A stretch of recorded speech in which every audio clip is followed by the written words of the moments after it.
All right, greetings, ladies and gentlemen, and welcome to another Prevalent Evil Contagion podcast, the show where we discuss everything related to Resident Evil. I'm your host, Renegade Operative, and we are doing a special RE podcast on the CGI movies. These movies, as I said earlier to the panelists, they are my gateway to something great outside of the live action ones, which I thought was not the best as it continued, but the CGI movies had a special place in my heart, especially when continuing the plot, story, and character development of the characters we all know and love. So, I'm your host, Renegade Operative, and I would like to introduce Ren Bin. Hi, everybody. It's nice to have you here. A Resident Evil fan that was with us also while we did horror movies as well, so that was kind of fun to just sort of break the mold and see everything we could talk about from there and have a great time. Next we have Black Shadow. What Ren's trying to say is the live actions kind of suck and that the CGIs are actually all right. That's what you're trying to say. I like the first one. The first one's fun. It's a fun movie. Couple live actions were not bad. I actually saw the first live action not that long ago again. I'm like, this is all right, but you know, they became their own thing, and then Mr. Anderson decided, oh, I know what's best for business, and then, you know, things happened. But we're not here to talk about any of that today, mercifully.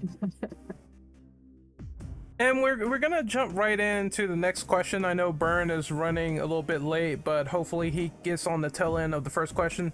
The first question is, how would you rank all of the CGI Resident Evil movies and the criteria from best to worst? If you haven't seen any of these, then you can sort of exclude them or not talk about them or skip over them, which is fine.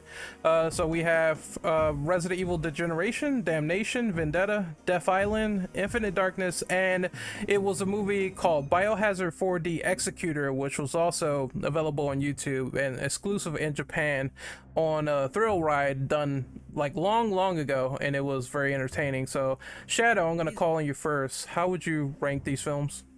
Before we do, is it worth maybe explaining a bit more what it is? Because I imagine most people listening to this have no idea what it actually is. Like, is it worth?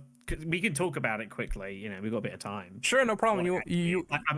I'm not the person to ask because I know it exists, but I've never seen it either. I know we were talking about it before the podcast. It's just for the purposes of those listening, I expect majority have never even heard of it. Sure. So Biohazard 4D Executor is a 17-minute sort of like CGI movie where it deals with, I want to say it deals with like the Umbrella Mercenaries, UBCS, I believe. And they're sort of searching around in the outskirts of Raccoon City, and the platoon is getting killed like one after the other by this virus that is transmitted and is going into other creatures like rats, is going into humans, is going into all sorts of people. It's kind of like The Thing, where it mutates their body and it turns them inside out and is tentacles, and it's pretty disgusting. So this is a whole new virus called the Executor virus that is just plaguing everyone, and they're searching for a doctor. At the end, it gets pretty gory and nasty, even during the middle, where the doctor is found and you find out that she's the Executor virus this whole time. And the guy who survives, I think his name is Hans Gloss. I forget his name, but he gets his face torn apart. So it is very interesting because we never had anything like that where it's sort of airborne and infecting everyone so far. Sort of what the characters feared in Raccoon City with the virus when it was breaking out for the first time in history, and folks were saying, is this airborne or is it from bites? We don't know. So it's the same situation there. It's a very interesting movie, but again, it was only released in some horror thrill rides to promote Resident Evil, and is very unknown. We never got this in the West as far as I know, so this was Japan exclusive. So after that synopsis, Shadow, what do you think of it in general? Yeah, I mean, it shows its age a bit apparently when you watch it. Like this is 2000, and my understanding is it kind of looks like 2000. But back in 2000, like when people decided they wanted to do some kind of really horror gory stuff, like they didn't hold back. I mean, they don't exactly hold back now, but it was a different kind of world back then where it was very, because the graphics available were a lot less sophisticated. It was a much more kind of raw experience. Whereas now, like you think, I guess the like more of the kind of gory stuff you see now of like people's faces getting sort of like half torn into bits and whatever else, and like think to like Village and some of the stuff you see of like the werewolves and such. Like it's pretty visceral stuff, but it's a different kind of world. So yeah, I should probably go have a watch of it at some point. I imagine it'd be an interesting 20 minutes. I'm sure I'll have nightmares for about a week afterwards. That wouldn't surprise me. Nightmares, but just referring back to the first question. The question itself, yeah, rating the CGIs. So we've seen, I think, all of them now over the course of time on this with this channel, haven't we? Yes. I feel like I think we've seen them all. Recently, we obviously did Death Island, which came out not that long ago, about 6 months ago. He wants to say nervously. Doesn't feel like it was that long ago, but time accelerates. As far as ranking them, it's a bit of a tricky one. I think there is a bit of personal preference for these. Like, you got Degeneration, which is the first one that came out. That was back in 2008, I think it was. That was their first foray into the world of CGIs after they've been doing. I think they've done a couple of live actions at that point. This circles around the infected airport with Claire and Leon, which I do admittedly have a. It's probably the weakest movie out of like the main 5 overall. It's the first one. It was a bit rough. The plot maybe wasn't the best, but I am slightly partial to it. It's got old Claire and old Leon's voice actors, and they're always going to hold a special part in my heart. But it's probably not the strongest variants of the films. I probably rate Vendetta, I think, the highest, truthfully speaking. I think Vendetta is one of the most recent ones, back from I think 2017 it was. It's pretty wild. This is the one which has the return of like Rebecca and Leon and Chris. It's kind of it's goofy, I think, in a way, but it's goofy in a way that Resident Evil has kind of been for a while. There's some completely absurd stuff, Leon having a war on a motorcycle and just doing the most absurd things because he's Leon, stuff like that. It's almost touching in a weird way, but the action's pretty fun. Occasionally the game is a little bit almost like shamelessly silly, I think, but that's, I think, part of the enjoyment of it, and just being able to kind of have a bit more of a light-hearted look at the game. The plot itself as well is actually not that bad either. So I'd probably say Vendetta for me is probably my favorite. Probably then it's kind of tough. Like I haven't quite yet decided where I want to set Death Island, truthfully. Damnation is probably the next favorite for me. I quite enjoy Damnation. I think it's got a decent cast. Having Ada back in, I think was really good. I think there's some interesting the plot. I think the story, I think, is possibly the best story of all of them. In war-torn Europe, and they exist in the bioweapons, and I constantly forget the name of the guy he ended up with for most of that film. I continuously forget, but he was awesome. But yeah, I'd probably say for me, as I'm rattling on here, I'd say Vendetta's probably my favorite. Damnation is next. If I'm being objective, I probably have to put Death Island probably above that, but I don't know. Death Island, I think, is fine. I think it's a decent experience. It's a little silly, I think, at times. But it's nice to have this big, massive cast reunion, which has obviously got some fun. A lot of characters miss. Seeing older Rebecca is always fun. We still haven't had the justice of having her currently so far in a main game. We will eventually do so. Infinite Darkness, I remember we all watched, that was the Netflix series. I don't know if I really rated it kind of after a while. I think it's cool, again, obviously anytime you have Claire and Leon sort of back in, it's great. It was Claire's sort of return to the series after ages, which is always nice and cool. But I do feel like the byplay between them is a little bit weird. The ending is also kind of strange. It looks great. Like, there's some really cool sequences. I remember we were watching, there's a sequence in the submarine, looks absolutely fantastic. They put it together really, really well. But I think just because I'm partial to Generation, I'd probably have to rate Infinite Darkness at the bottom. So Vendetta, Damnation, Death Island, Degeneration, Infinite Darkness, I think, for me, which is kind of a surprise given the hype that Infinite Darkness had coming into it. But it wasn't my favorite experience. Rim Ben, what about you? What is your favorite to least favorite CGI movies? So I gave this a lot of thought because I like all of these movies quite a bit. I haven't seen. I've only skimmed through 4D Executor.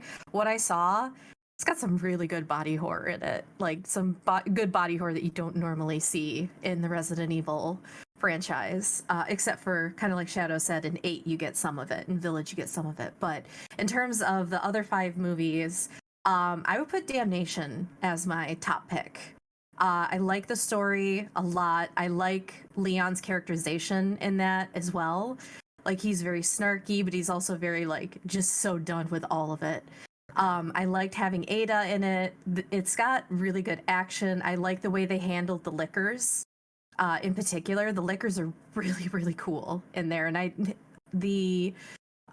using the combination of the Las Plagas along as a way to control the liquors, I thought was a really ingenious way to have that connection between those. For my second, I would put Vendetta, because it is just so crazy, can be fun. And you also get Rebecca, who does not get enough love. Excuse me. Then I think, gosh. And this is where it gets a little bit fuzzy for me, because I loved Death Island. I loved Infinite Darkness. Those two kind of tie for me, but maybe Infinite Darkness a little bit below Death Island, because I think Infinite Darkness would have done better if it had just been a 2-hour movie instead of 4 episodes. Because if you watch them boom, boom, boom in a row, they kind of just play like a movie. I also, again, liked the way Leon and Claire were characterized. And then probably I put Damnation, or not Damnation, Degeneration at the bottom, because I do like the story, but it just visually does not hold up as well as the others do, which is really just a product of its time. It came out in 2008. So, but yeah, so I'd say Damnation, Vendetta, Death Island, Infinite Darkness, and Degeneration. And I'm going to go back and watch 4D Executor later on, probably after this, so I can actually sit and watch the whole thing. Since I'm trying to go in chronological order, and Burn just joined. Burn, how about you introduce yourself? As I said before, and I will keep saying it, but I am Bernan, the token Mexican guy from the podcast. It's good being here again. Sorry, just like coming out of Raccoon City, it's crazy. All the traffic lights are red. Okay. That's great. We're on question number 1, and we're talking about how we are going to rank the CGI movies from best to worst. So there is Degeneration, Damnation, Vendetta, Death Island, Infinite Darkness, and Biohazard 4D Executor, which I explained earlier in the show is like a short Japanese-only Resident Evil horror flick. If you want to skip any of these, you can, but rank your best to worst so far with the movies you've seen. No problem at all. I will definitely say I'm gonna actually put like Biohazard 4D Executor, not exactly like in the lowest place, because that was actually my very first Resident Evil movie, even with the Mila Jovovich live actions. And I think Biohazard 4D Executor is actually like a pretty nice introduction to what Resident Evil is. But I think that it goes way too much into like the military kind of action instead of just like regular dudes, because most of the characters of Resident Evil, once you meet them at the very beginning, they are your average Joes, you know, just like Chris and Jill. They might be cops from Raccoon City, but they are not like super special forces or anything like that. They are stars in the end, but they are not exactly the strongest ones. So for the Executor, I will maybe say they're 3. I will say that maybe for the Executor actually will be like number 4 for me at least. I think my number 5, I will actually say Infinite Darkness. I think it was a really nice series. It was a nice show, showing exactly what happened after the events of Resident Evil 4, and allowed to connect some of the stories of the characters, and seeing Leon and Claire together again. It was really nice, but I think it kind of like under delivered what it wanted. Like the whole concept was fine, but I think it felt kind of empty, you know, just like a product just because they wanted to release a product instead of just like any other. Then I will say my lowest one will be definitely The Generation. I think The Generation is also like a really cool movie and all of that, but it doesn't have also like most of the spirit. At least I feel it that way. Like The Generation will be my lowest one, for sure. On the other side, that nation was actually pretty good, and I actually enjoyed so much the story that it had. I felt that the whole final sequence between like in action between Leon and the it was Leon, right, in that nation, if I remember, with the in Russia.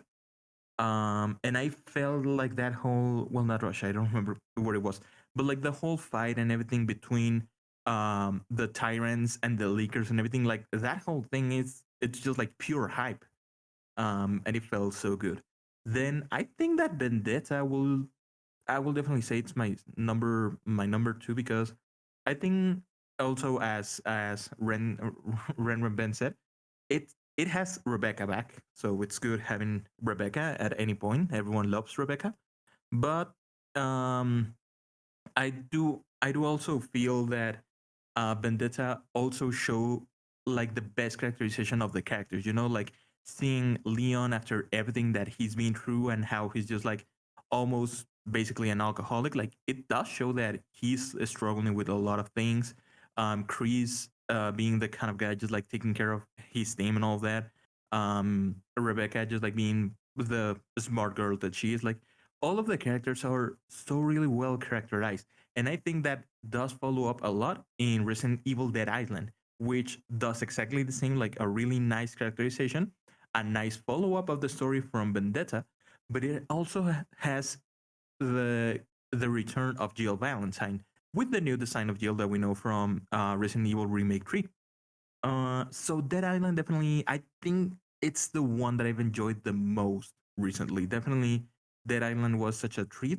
I think it's perfect for any Resident Evil fan because it brings a lot into the table. So if you like Resident Evil, you definitely gonna love Dead Island. But for Dead Island, you need Vendetta. So yeah, I think that will be Dead Island number one. The Generation number six. All right, so I'm gonna rank mine. Okay, so from best to worst, I will say, in terms of sheer enjoyments, I liked Damnation a whole lot. I feel like it just had the perfect sort of mixture of storytelling, characterization, Leon getting to know Buddy, and just having cool fights, enough cool characters coming in like Ada, and doing random stuff and fighting the presidents that she's fighting. You know, even though I thought it was ridiculous that she threw Leon like 30 meters in the air, it was still a very enjoyable movie. Just utter chaos, like Burns said at the end, where it's tyrants just fighting Leon and liquors everywhere, and people getting squashed to death. It is by far the most chaotic sort of middle and ending I've seen in the CGI movies so far. I would say that's my number one. Number two, I'm gonna give it to, you know what?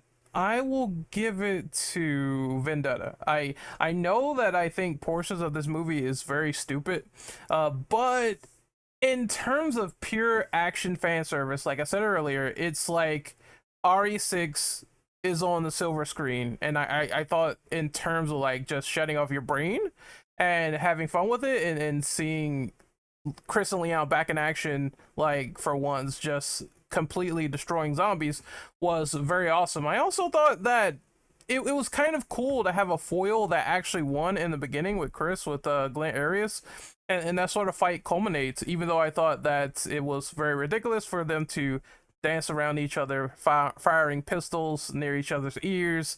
I still did readily enjoy the movie. Lots of fan service, but again, it is a turn your brain off film. So I would say that's number two. Number three is kind of hard. I'm gonna put 4D Executor right at number three. I feel like it had the quintessential things for a Resident Evil movie to make them gory, to make them scary, to do something different with the executor virus infecting people, and essentially turning people into the thing is kind of creepy and grotesque, and heavily leaning on body horror. Although the boon of this movie that is very, very prevalent is I feel like the movie is just, again, I know it's a thrill ride movie, but the film is way too short to really put it above the other two in terms of feature length movies. So I will have to put it at number 3. My enjoyment is there. The themes are great. Being back at Raccoon City, great, and seeing the characters just sort of try to scramble and figure out what the fuck is going on, but it's too short. Now we go into the bottom, which I'm going to put, let's see, I'm gonna put Death Island actually right here. It's not bad though. I enjoyed the other movies a lot more. It's a great team up film with all the characters coming back and everything like that. You got Jill, you got a lot of fan service, and that's pretty cool. It's actually not really a bad movie, but I put it in this sort of middle ground simply because I feel as though the movie could have had a lot more going for it in terms of just sheer suspense and overall. I just feel like the whole thing with the villain kind of really killed it for me as well, which is what brings down the suspense factor. Like, I don't think that Dylan was really good at all and convincing. Otherwise, like, oh, my friend died. It's like, I get the motivation, but I feel like he's not strong or compelling enough, and I automatically assumed what was going to happen after watching the trailer. Oh, he injects himself, becomes a monster, then he dies because Chris, Leon, and Jill, and Rebecca, and Claire, they all just destroy him from there. So it was the most predictable Resident Evil plot I've ever seen, like, ever. At least the other ones had some unpredictability for suspense, but I felt like this one, it kind of came from a mile away. But I did enjoy the team up elements, the fights. I feel like that stuff was all great, but it's not a cut above like Damnation at all. And then we go lower on the list. I would say, I'm gonna say Degeneration. Now, I don't really like this movie, but it is at least a film where it has, it has its pacing. You get Claire and Leon back. I understand it's a product of its time. It's like the oldest one, the first one. And they were sort of getting their jive with how things work and operate. But I think the problem with this movie for me is the fact that there is a lot of exposition that is not entertaining. Now, I don't mind exposition in RE, but I just felt the stuff with Frederick Downing taking Claire into the plant and everything, and they start talking. I just felt that was kind of like boring, and I wasn't really amused by it. But the second half of the movie is fun when Leon gets to the plant and he's with Angela, and everything just starts going from 0 to 2000 rather quickly. I'm talking like when Curtis jumps in as the G mutated monster, that is when the movie gets very fun and chaotic. So I do really like that part. It does have that merit there, but I felt like the pacing with the exposition talking, all that stuff was pretty off. The only scene I really enjoyed was the one where Claire's like kind of bummed out and Leon's kind of like trying to console her, saying, me and Chris, we're the fighters and you chose the route of humanitarian. I thought that was kind of uplifting with their roles going forward. But still, I just think that the pacing just kind of kills it for me on rewatch, which is why I ranked it so low. And but the bottom is Infinite Darkness. Now, I'm going to say what everyone else has been saying, so my opinions are not that different for saying this is the worst. It felt like they tried to turn this into a film, but Netflix said cut it up, turn it into like 4 episodes and do something with it. And it just failed, in my opinion. The whole Panastam war that was going on, I felt like that was not really executed all that well. I know they wanted Billy in this, but they said it didn't make sense. But even with the rework plot, it still is like, you get bits and pieces here. You undiscover some history with some of the characters that were in the war, but they don't really press into it or go anywhere with it. It just seems like sort of a background political piece that doesn't have like any weight or something to the effect of even a RE5, where clearly the Kajuju people are being affected by this. So I wish they would have done a lot more, and we got a lot more in the series. That's not really a hard asking point for that. I did like the whole Leon and Claire stuff. I like the action. The rats in the submarine were pretty cool. Where Leon's like, "Oh, I wish I had some cheese." And so they kept his whole signature trademark goofy banter, which I loved. But I felt like this is the only time I felt like that last part, the final act, was just very, very rushed out. I felt like this movie, or this show rather, was just very rushed out in terms of how they tried to wrap up the story, and it was just overall like unsatisfying. I did like that they tried to explain that Leon and Claire has some sort of fractured relationship, but it didn't feel like it was enough to justify a really satisfying payoff, which is why I would put Infinite Darkness at the bottom for CGI. I just felt like it is the quintessential project where they could have done a lot more than what you got. And that is my ranking for best to worst. So we're going to move on to best story. Burn, what do you think has the best story for all of the CGI projects so far? Okay, so I'm gonna say that probably Vendetta will be the one that had the best story. Infinite Darkness. Dead Island was a nice continuation of a little bit of that story, but I think that the whole story and even like the reasoning for the villain, like his motives and everything, I think it was actually really nice, and it was a nice way of connecting.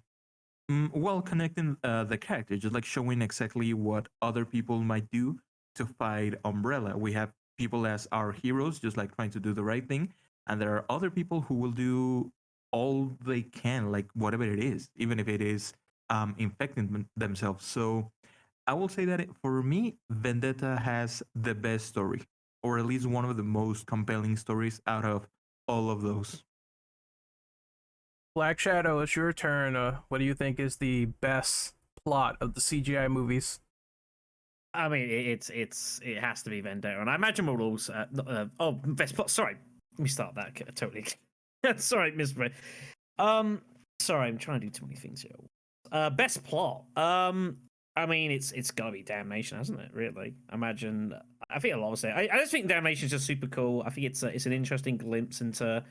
I was trying to read quickly and to remind myself the full story and highlights, but yeah, it's like the whole idea of like, you know, the civil war ongoing, which feels a bit touchy given the current state of today's world, but we're ignoring that, you know, and like people feeling they're so desperate, like resorting to like these bioweapons to try and win the civil war, which is, you know, pretty brutal, but you know, if you put yourself into that world, you could see why perhaps some people feel desperate enough to feel to do it. I just think it's super cool. Yeah, Buddy was the name you brought up earlier. I think Buddy as well is super awesome, which just helps me kind of enjoy that. I think he's awesome and kind of obviously busy, you know, fighting for all this so he can return to life he's previously had as well. The 80s stuff for me was always a bit weird. I know a lot of people did enjoy it, and aliens in there, but I always thought like the byplay of that sort of thing, the president was a bit weird to me. But yeah, it's for me, it's Damnation, 100%. Ren Ben, what about you? What is the best story of the CGI films? So thinking about this one, I was torn between Damnation and Vendetta because they both have really, I feel like, of the CGI movies, they probably have, those two movies have the best well-rounded, so to speak, plots. But I think I'm going to give it to Damnation as well because it just it has a really compelling story. I was thinking about it, and even like right at the beginning, they establish it right in the beginning. This is what's going on. This is what's been happening in this republic, and they kind of bring you right in, and you feel like you have all the information you need to watch this movie. And I feel like that's something that isn't necessarily done with the other CGI movies. They kind of assume you have a certain level of knowledge, whereas this one kind of does, but doesn't at the same time assume you have that knowledge. I also really liked the new characters that were introduced. I really like JD is one of my favorite supporting characters in all the CGI movies. Like he's just fantastic, and I was very upset the first time I watched it when he died. I was like, no, not JD, because I love JD. He was so cool. Buddy, I didn't like at first, but I liked him more as the movie went on. They just did a really good job, I feel, telling a compelling story, making you care about the characters. They gave you the characters that you loved, and they gave them to you in a way that you were hoping that you'd see them. Like Leon still had it, like I said, for the first question, like Leon still had his snarkiness, but he also kind of had that. He was getting to the point of I'm so done with this stuff. And you got to see Hunnigan, you got to see Ada. As weird as sort of slightly out of place as it did feel, I really enjoy the fight between Ada and the president, because you kind of find out more and more about this republic and about this president in particular, that clearly she is not exactly what she seems. Like everyone probably just assumes, oh, like at first you just assume, oh, female president, that's cool. Then you find out, oh, she's, you know, this incredible fighter. Oh, she also did this. Also, she's doing some pretty underhanded things to, you know, accomplish her goals. And they also did a great job tying in you know, the umbrella, and like I mentioned, using the Las Plagas as a way to have the dominant and subordinate species to control the lickers. Like I just thought that was such a cool idea, and something that we really hadn't seen necessarily up until, you know, outside of that Resident Evil 4 world. So I thought that was pretty cool. And we got to see Ada in a different job, so to speak, other than just backing up Wesker or, you know, doing other whoever she happens to be working for at the time. It was interesting to see her actually acting like the spy that, you know, we've been told that she is. So for me, it's Damnation. All right, my answer is gonna be pretty much run of the mill, just like everyone else's. It's gonna be Damnation. I just think it's a great blueprint of a film for a story. Self-contained.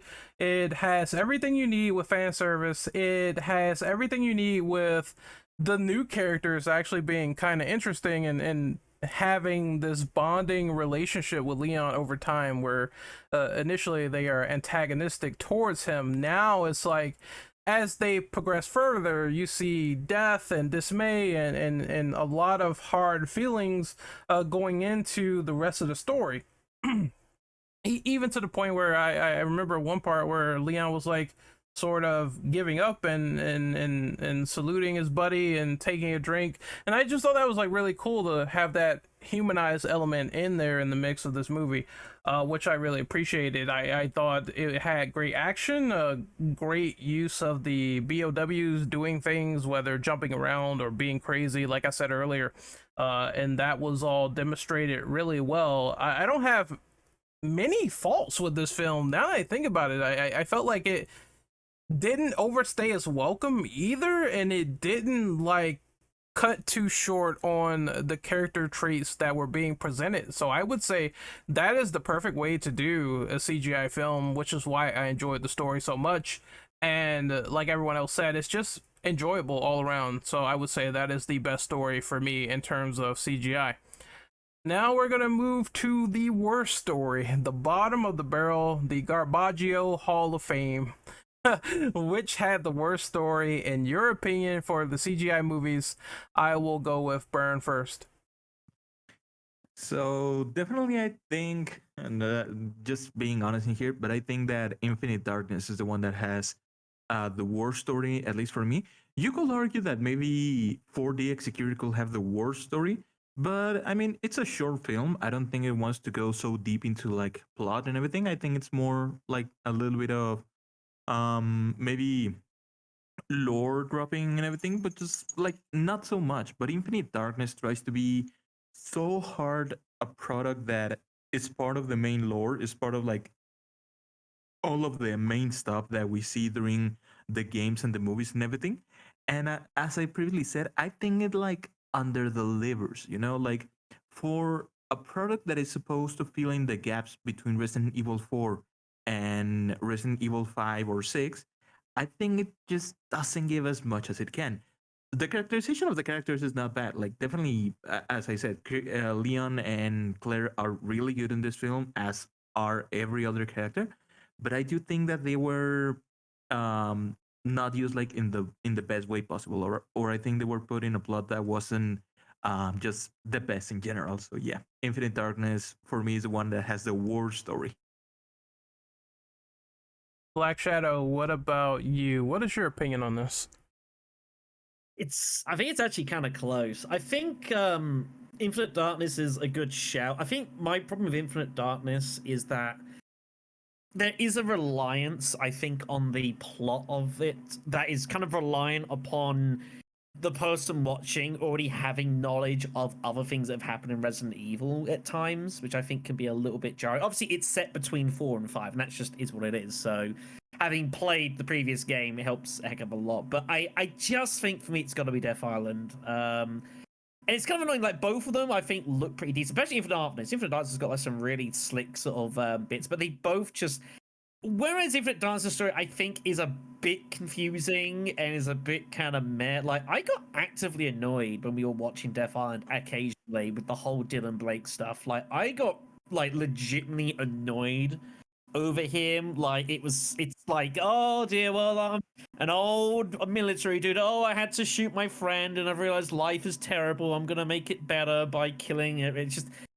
It's a bit played out. I mean, I guess it's not what Death Island was designed to be. You know, it's the big amalgamation of let's get all of the big names into our film, and let's just have lots of fun sequences. It has some decent ones, but I think the plot veers from fairly commonplace to actively like bewildering at times. And yeah, the whole Dylan thing, like he's meant to be obviously like the big antagonist of the movie. I didn't like him.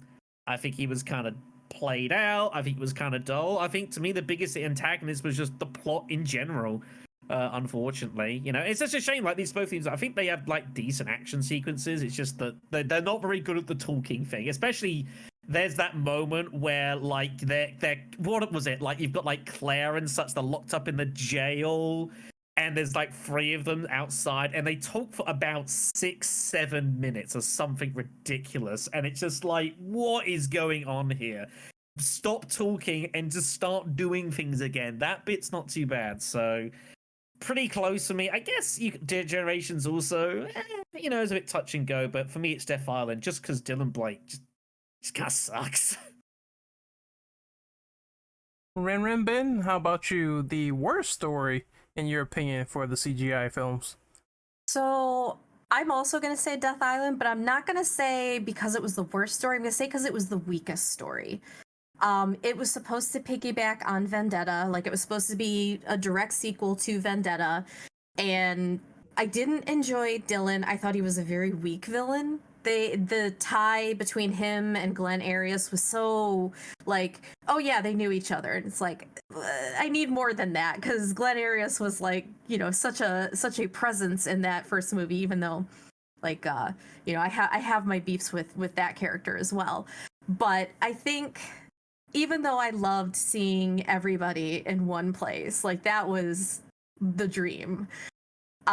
For me, Death Island story-wise could have been done a lot better. I think it could have been a tighter story. I think they could have handled Dylan's character better and given him more motivation than, like everybody's been saying, you know, just, oh, I had to shoot my friend. Like, okay, yeah, so did a lot of people in Raccoon City. You know, he wasn't as compelling as he could be. But a close second that I almost also said Infinite Darkness, because like I'd mentioned before, I didn't enjoy that they took what was clearly meant to be a 2-hour movie, or an almost 2-hour movie, and just broke it into episodes and said it's a TV series now. And I think that actually hurt it more than helped it. But weakest story, or I guess you could say worst story, would probably be Death Island, just because it didn't actually, you know, one other thing I thought of, One thing I think that I will say Death Island did do well is I appreciated that they didn't just brush under the rug everything that Jill went through, like everything that everybody has gone through. They didn't brush it under the rug. They could have very easily done that and been like, oh, they're back, yay! But instead, they actually at least tried to mention it, although it was really weird that we had Leon and Vendetta being like pretty much an alcoholic, and then by the time Death Island rolls around, he's like, yay, everything's okay now. That part I was sort of like, no, I don't quite buy that. But yeah, so that would be why although there were a couple things that I thought they did really well, Death Island I think had the weakest story. This is kind of tough for me because it's bordering between Infinite Darkness and Death Island. It's like I totally understand all of the issues with Death Island, and I think that kind of is what pissed me off, is just how they execute some plot points, how the villain is. I mean, at least people say Vendetta's story is stupid, but at least Arius was like kind of a badass, even though he was also trying to simp for Rebecca, which is pretty funny and weird at the same time with his dead wife's arm. Oh, she's similar to Rebecca, so now it's like I want to marry her. So even though that's weird, it's just the villain didn't even stand out in a weird way at all in Death Island, which is something that I'm just kind of used to, these wacky, hokey villains, and Dylan didn't do it for me, as well as the fact they had this whole little fly virus thing running around affecting people with T-virus. So they tried to sort of just, you know, court you and say, oh, this is this weird thing going on. These zombies are transforming like really fast. And I was just like, I wasn't really feeling that. At least some of the outbreaks were cool, and in some of the other movies where it was just chaotic as fuck, and it's like, oh, we're in ground zero, it's just time to kill everything. But even that in this whole, you know, prison setting, it was cool to have it there, but it just felt like it was undercooked on explaining things. And I felt that way as well about Infinite Darkness on some of the war aspects and some of the aspects they had in that show.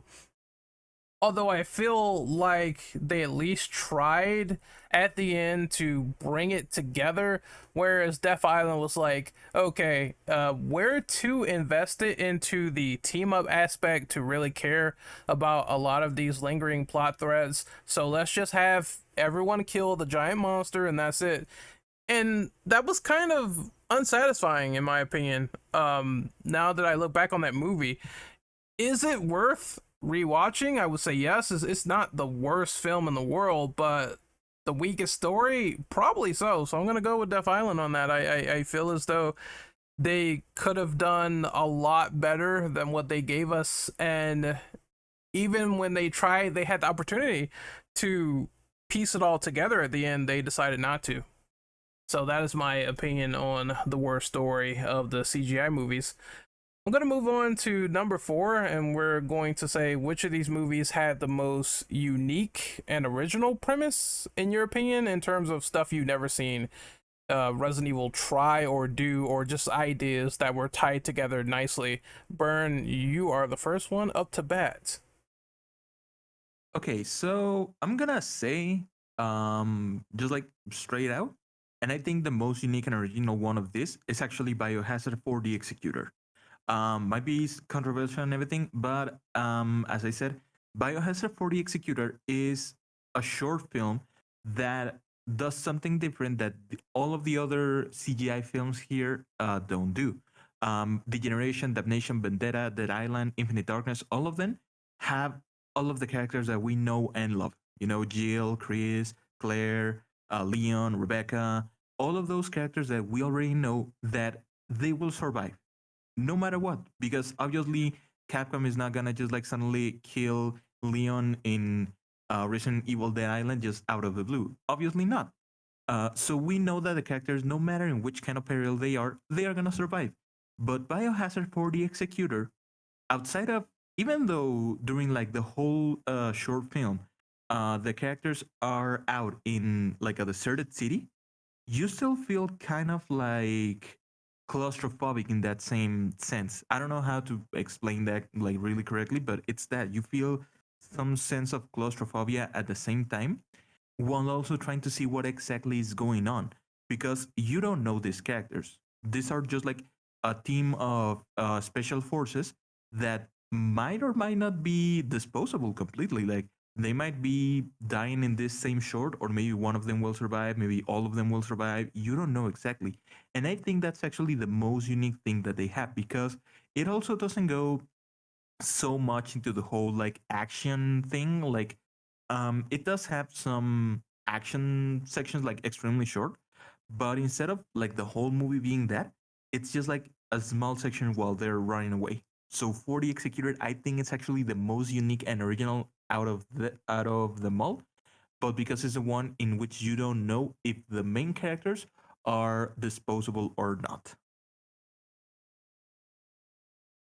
All right, I'm gonna go on this one since I seen 4D Executor in full as well. I I really have to agree that in terms of originality and what they do and everything they present here, that it is the most original one out of all of them.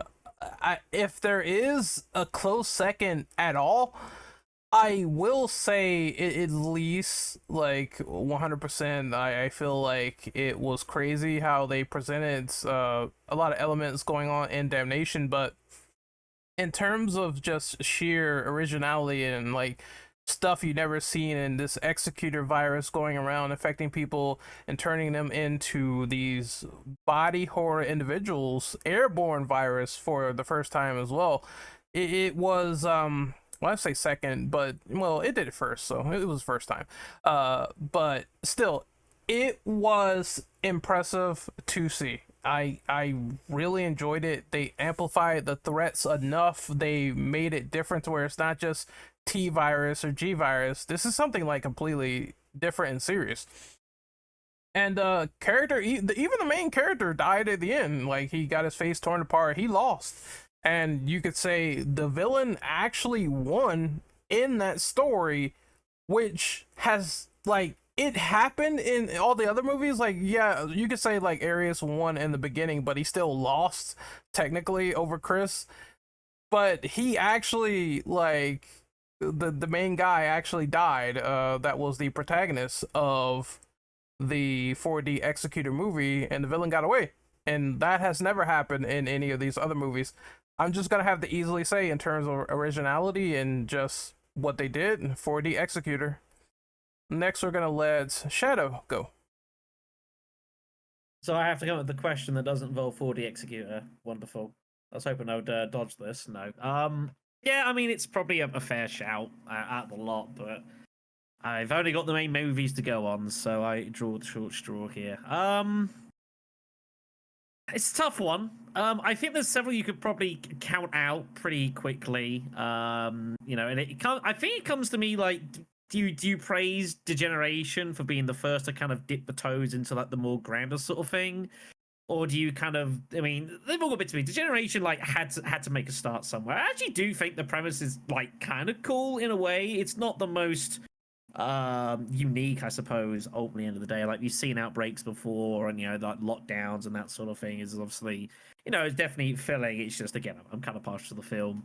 I probably have to go back again to Damnation again. I just think that the overall plot of like set inside like of a civil war is something that like there's not really ever happened before. Like, we've had situations of like, you know, conflicts, that sort of thing. Resident Evil 6 obviously has that in bits and pieces as well, and whatever else. But it probably has to be Damnation. You could also maybe say Vendetta, just because the story of that is just so completely and utterly ludicrous that it almost defies all logic of conventions. You know, of like, you know, what was the motive for the reason the main guy wanted to like get revenge? Was like it was having a wedding or something, and he got like, it was like an airstrike or a drone strike or something. It's just completely and utterly bonkers. So Vendetta's probably like an honorable mention here, but I think just for the general setting overall and like the stuff going on, you know, I for me it's Damnation, but it's, you know, it's a bit of a tricky one. It kind of depends what you fancy. Okay, so you are right.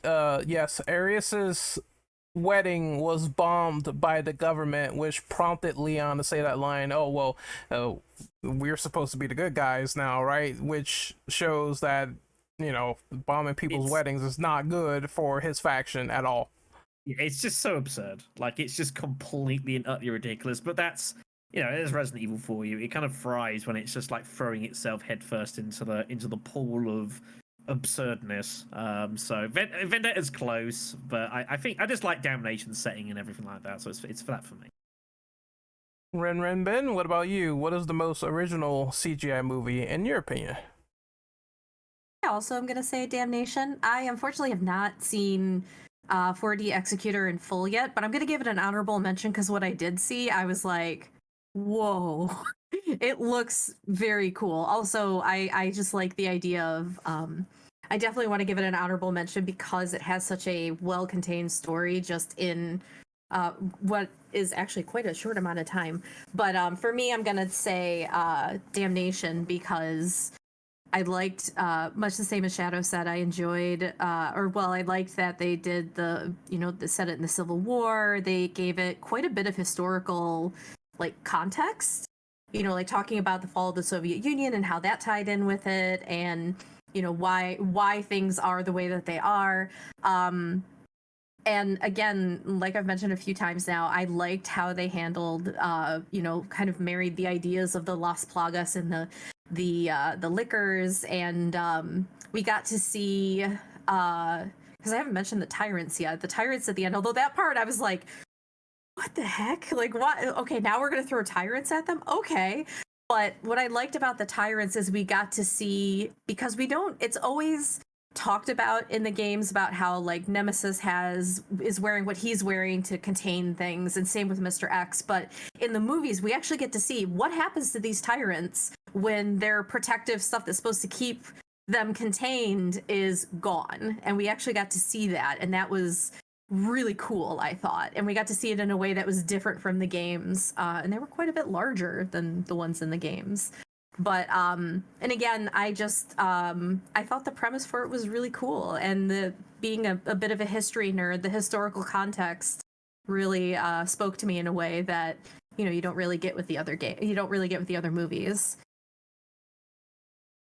All right, so we're moving on to question number 5, and of course we all love kick-ass action sequences and scenes where people are just getting beat into a pulp.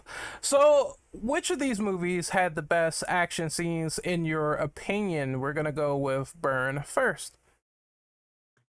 I will definitely say that will be Resident Evil Vendetta. The whole ending sequence, the whole fight between Chris and I forget his name, the villain of the story at the very end on the top of the building. His name is Glenn that whole Arias. thing. Glenn Arias. Okay, thank you. So yeah, the whole fight at the end between Chris and Glenn Arias. Also the whole shooting sequence between Chris and Leon in the zombies in the hallway. That whole thing, it's amazing. I love it so much. It looks flashy in some parts, but it's definitely, I would say that it's definitely enjoyable from beginning to end. So yeah, Vendetta for me. What about you, Shadow? I mean, Leon rode along a motorway on a motorcycle, shooting at zombie dogs, went into a building, rode up an elevator, and then lobbed the bike at the main bad dude. It's Vendetta. There's no question. No, it's just it's an absolute spectacle. Again, there are a couple of decent mentions. I actually reckon Infinite Darkness has some pretty cool moments in it as well, action sequences wise, just because it looks really, really slick and very, very detailed. And yeah, Damnation has a couple of really wild stuff though with the tyrant and liquor fights, that sort of thing. But how can it not be Resident Evil Vendetta? It's just so completely stupidly absurd that it's hard not to admire it. It has to be. What about you, Renben? I'm also gonna say Vendetta because of the action sequences that were mentioned. The Leon on the bike sequence with the dogs is a personal favorite. But I think also Vendetta gave us some really good zombie action sequences, like when they do the one where it's from the police dashboard cam, you see the zombies just going ham, and that was a really good action sequence as well. But yeah, especially that fight at the end where they're up on the rooftop. I mean, even the crazy choreographed like dancing, literally running in circles around each other, stuff that Chris and Arius are doing. I was like, this is so silly, but it's so entertaining. Uh, but honorable mention, I do want to say, Damnation. The fight between Ada and the president is a really good action sequence as well, because it's not like she gets a knife at one point, but like it's some CQC that you don't normally get to see as often in Resident Evil, and it was kind of cool to see that kind of like that CQC kind of combat or fighting in a movie as well. Yeah, I'm gonna have to agree with the masses on this one.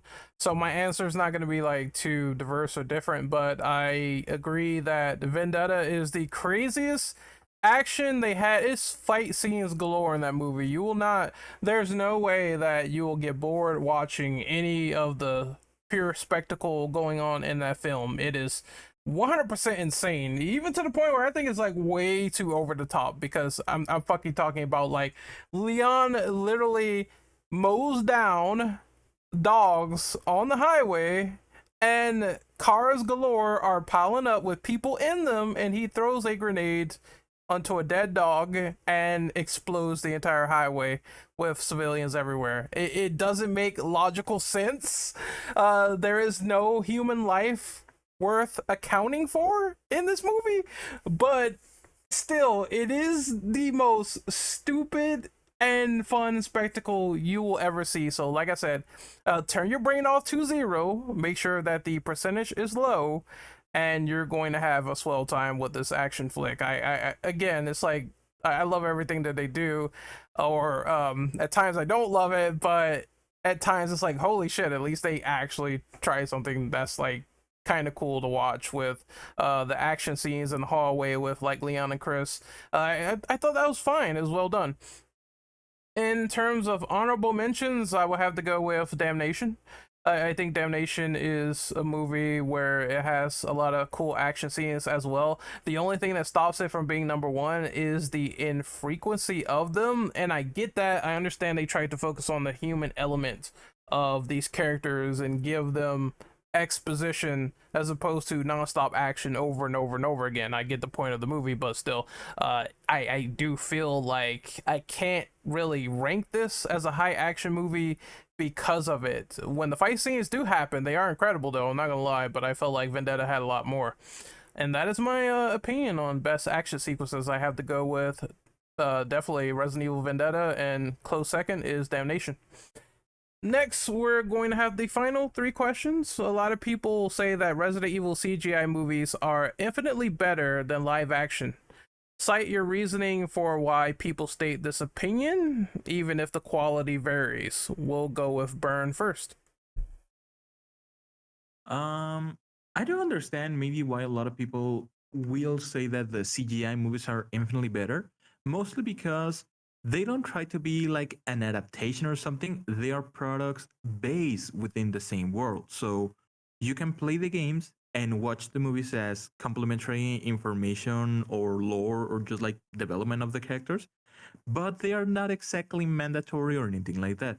Meanwhile, the live action films, well, they are supposed to be, or they were supposed to be a direct adaptation of the games, which they don't do, honestly.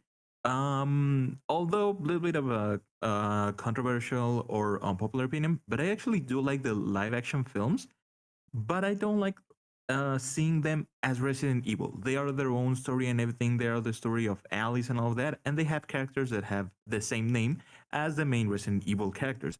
But definitely, I will say that the CGI movies work also a lot better, mostly because if you compare, let's say, for example, Resident Evil Vendetta versus Resident Evil, I'm trying to think about like the fourth one, Extinction. Let's go for Extinction, actually. If you compare both Vendetta to, let's say, Extinction, both our movies have the same kind of blow up action sequences that both have, but it works a lot better for the CGI movies, because in the live action they end up looking a little bit not so good, just like exaggerated, maybe a little bit too false, maybe too noticeable with the CGI. But in a CGI film like Vendetta will be, that that is not an issue because it is CGI. So I will say that it's mostly that it's because the CGI movies are mostly just like a complementary product, and also because the action sequences work way better in the CGI films because it is CGI at the end. Seeing CGI in a CGI film is way better than looking at CGI in a live action film. So I think that speaks for itself. Black Shadow, it is your turn. What do you think of this question? It's a bit multifaceted.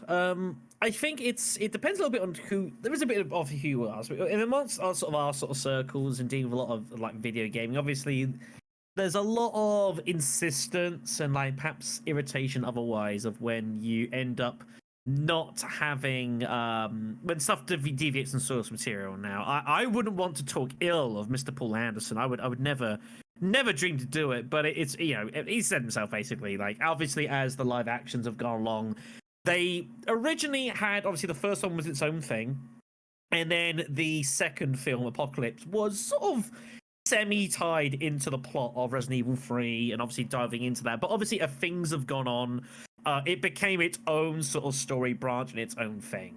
And the problem is that if you're interested in the Resident Evil plotline, you're not necessarily going to be interested in that because it's completely different. And also, if you decide you actually want to go ahead and watch, you know, like action movies and such, there are hundreds of them. You know, if you're going to go and do that, I'd go watch like Underworld or something, you know, that sort of thing. So I can understand why that. I think the other thing as well, like the CGIs, I think, is that they are kind of like, there's not that many movies, even nowadays, like that are like, you know, full CGI movies. You don't see that a ton. Obviously, you see a lot that incorporate elements of it, but like an absolute full-on CGI 90-minute sort of long thing is, you know, you don't see that a ton. So I think there's a degree of uniqueness to it, even if perhaps some of the films aren't necessarily the best. But I think it's just the fact that obviously the films, like for those that are like obviously interested in the RE plot line, which I think is going to be probably the majority of people that watch these films. You know, some people obviously, you know, get people who have no idea Resident Evil and will have a watch them. But I do think a large portion of the people that watch these CGIs, especially, are people that are interested in the Resident Evil series as a whole, and so they expect it to be a bit more tied into canon, which obviously they do, and they're tied into filling various gaps here and there, and that gives you the opportunity to add in the characters that you know. You can be a lot more familiar with the voice actors. Obviously, you think back to like a good example would be Welcome to Raccoon City, wasn't it? From whatever year it was. We watched that on the channel as well, I believe, didn't we? Yes, we have. Now, the problem with that is that how do you make that but keep it sort of fairly tied to the plot, which was the intention. I'm pretty sure, like, going into it, I believe that it was, you know, the same. We're going to have this is going to be fairly tied into the general plot line of Resident Evil, but, like, how are you meant to do that?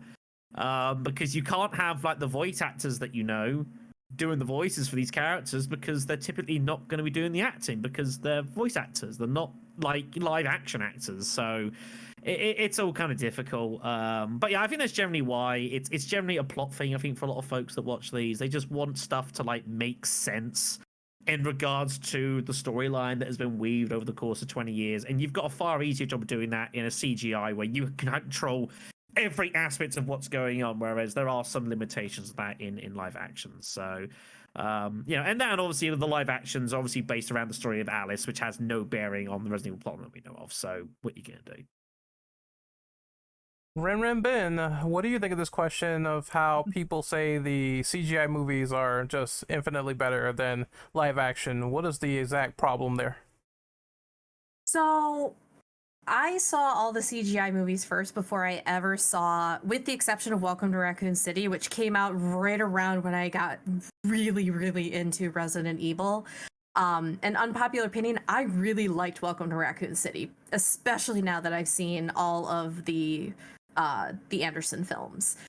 And I think a big part of why, and at least this was the case for me, a big part of why I enjoy the CGI movies more than the majority of the live action movies is because the characters in the CGI movies are treated and feel like the characters that I remember from the games. And that may be due to the CGI movies being canon to the storyline. There's, of course, as was mentioned, the fact that you can control all the aspects of a CGI movie. But I know, like, one of my biggest beefs, I guess you could say, particularly with Anderson movies, with the Anderson Resident Evil movies, is that I felt like so many of the characters that I really loved from those from these games were done so dirty, because so much of the focus was on Alice that Jill fell by the wayside, and things that I expected to see Jill doing. Like, they even I think, is it the second movie or the third movie? Like, they literally have Alice do the running sequence from Code Veronica at the beginning. Like, they literally have her do Claire's exact running sequence from Code Veronica. And I was like, wait, what? And I think that's where, at least for me, and I know some of my friends that I've talked about this with as well, the case for the CGI movies being better is because the characters that we know and love get treated, it feels like, with more love and care in the CGI movies than they sometimes have been in the live action movies. Quality notwithstanding, I still would, like I've said, Degeneration is probably one of my least favorite of the CGI movies, but I would still watch that over most of the live action movies any day of the week, because I felt like, I'm like, that's Leon, that's Claire. Those are the characters that I know and love, and they're acting the way I would kind of expect them to. And, Welcome to Raccoon City wasn't perfect, but I still felt like the characters that I know and love got treated better in that movie than they did in other movies. So I think that's where a lot of that opinion stems from, is seeing characters we know and love just not treated the way that we would hope they would be treated. Yeah, I'm gonna piggyback off of that and agree and say, I mean, we talked about this on the live action Resident Evil podcast when we talked about those movies, so I will link that in the description, shameless plug. But I remember bringing up the point where I talked about how there was a huge absence of characters like Claire Redfield or Chris or any of the other characters. I think Jill too. And I was like, Ada, Leon. I was like, what happened between these movies? And it was explained to me by someone else that you had to read one of the Resident Evil live action novels to understand that most of the characters died in Washington, D.C. off screen. So that just bewildered me. It made me very, very angry and question, what are they doing and why are these characters not there? And I think it's also just an epiphany of noticing that they did these characters kind of dirty. And I think that's why many people just don't like these movies. And now I know they made a lot of money. I won't discredit the fact that they made a lot of money. People came into theaters and seen them. And I thought the first three movies was pretty entertaining. I didn't like the decisions that they did for the second film, where it's like, okay, you're going to take Jill and just sideline her and use Alice as the launching pad for the main character. I didn't like that, but I thought the movie was overall still watchable. Just once these nitpicks and nuances of issues and how time went on just sort of piled up, and it became more and more and more unlike the series with the characters. And I think that's the main problem. With the CGI movies, at least you're saying they're playing it safe by giving us the heroes that we want to see. You see Leon doing Leon things, even though they always select him for these movies, but still you kind of know how it's going to go with that character, where he's like super aged badass.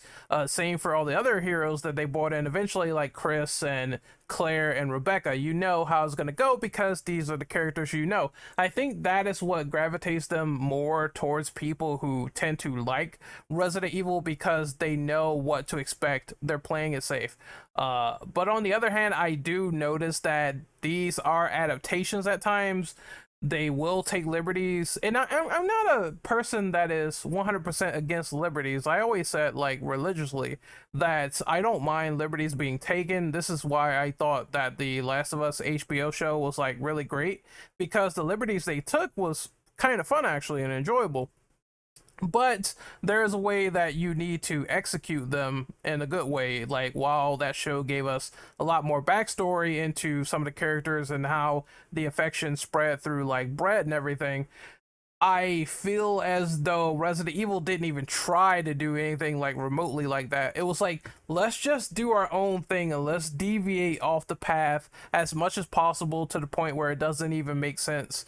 And I think that kind of is the thing that hurts that adaptation the most.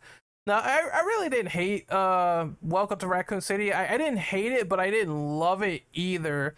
But it was a step in a direction where I kind of preferred it to be in, where you had all these callbacks and references to Resident Evil, and I felt that was kind of the way to go versus just, I'm going to deviate all the way and now will become the Alice show and it will become barely recognizable. And I think that's something they should have course corrected before it was too late. Overall, though, I don't mind another director or someone like that taking the helm and doing something with Resident Evil for live action, but I do believe there needs to be some form of quality control, and that's the only way that it's going to be like recognizable to be great. It's why fans are making their own Resident Evil movies. It's why we're getting The Keeper's Diary, which is being made by the Residents of Evil team. So we can get those sort of ideas, and maybe Hollywood will see like, oh, we're gonna try to get the ball rolling because there is something creative there when it's done right. And that's kind of what I want for the future. I'm going to move on to the next question, and this is a funny one. This kind of happened with Death Island, but it's about Jill's character. Capcom mandated Jill to stay younger due to the virus in her bloodstream. This caused a bit of discussion in the Resident Evil community. How do you feel about how they integrated this with the movie lore, the game lore, and everything, with this virus keeping characters younger in the games and in the films? Burn, you are the first up to bat. Thank you. I will say, I don't know. I kind of like the whole explanation. I mean, seeing Jill just like coming back was definitely good, and seeing her just like young as if she's directly taken straight out from the remake 3 was actually kind of weird, because we know that in Dead Island, um, Jill came back supposedly after what happened in Resident Evil 5. And we know that the time difference between Resident Evil 3 to 5 is actually quite a lot. So I'm pretty sure maybe it's just because I didn't notice it so much, but I thought that Jill really looked like it's exactly the same model, not even like one single detail or anything, even if it was as if she has been in more situations. I think that the whole explanation, like the whole in lore reason of why she still looks so young and all of that, it's actually kind of interesting and nice.